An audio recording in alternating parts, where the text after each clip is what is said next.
So Joey, that was a good shot.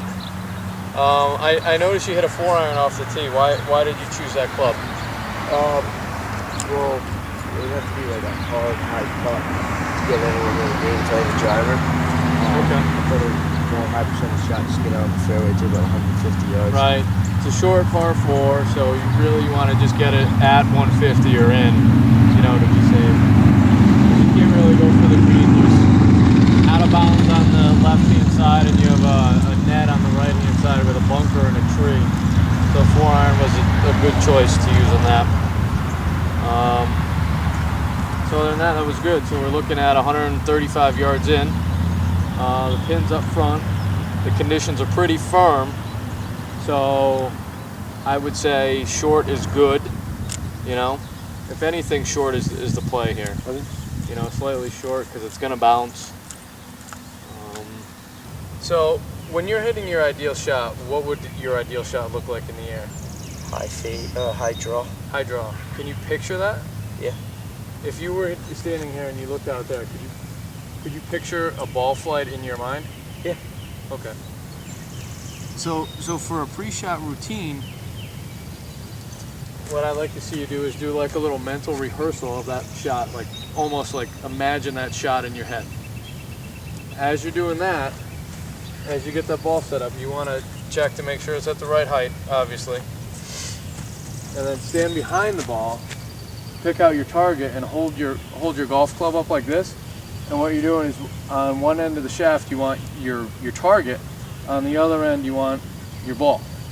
So you hold it up and say I'm going at that tree, just for argument's sake. So I'll hold one end, I can see the tree on one side, I can see my ball on the other, and I will pick out an intermediate target. When I get set up like this, I stand behind the ball, I pick out my target, and then now I'm going to imagine that ball flight in my head.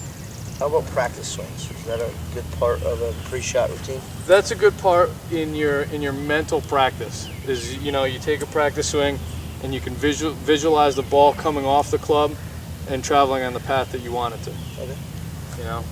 So when you're going through that pre-shot routine, you want to feel exactly what it would be like as the club's traveling through to put the swing that you need to get the ball to go where it wants. Okay, Joe, the third hole here is a par 5. So it's like 525 yards. There is danger on the right. That's out of bounds. Left is a wood line, red stake. So it's lateral hazard. It's not necessary that you hit a driver here. However, you can get home in 2 if you make good contact. So it's kind of a risk reward. Pretty wide open landing area. So there's very little trouble out there. So if you're feeling good with your driver, I'd go for it. Being that it is kind of wide open, it's very important that you pick a target, because sometimes when you have a wide open area, it's easy to miss even a wide open area because you're not really aiming at anything specific. So it's always a good idea to pick a specific target, and really get set up and committed to that target. All right. All right, Joe. So it looks like we're what'd you say? 165 out. Yep. 165 out. We're going uphill, and it looks like there's a little bit of a slant to it. Maybe it's swirling. Okay. So in taking all those things into consideration, what is your club selection and shot type? I want a little draw. Okay. Going into the screen because I know it's up there. But also I feel like the wind's a lot worse up high. Just want to keep the ball a little lower. Okay. Into the green, and it's a little hard to ground. Yep. So I figure if I get it, it will roll. Okay. So you can imagine that shot in your head? Yep. Okay. And I don't think I need to do much with the draw because the lie will naturally draw Right. a little bit. Yep. Yep.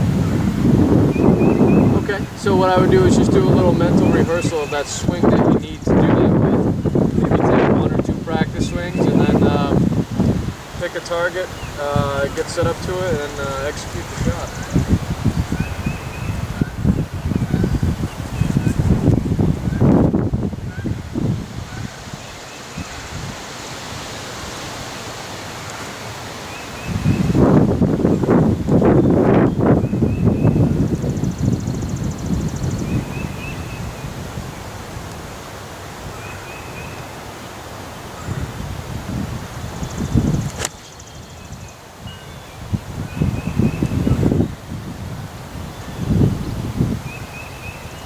Okay?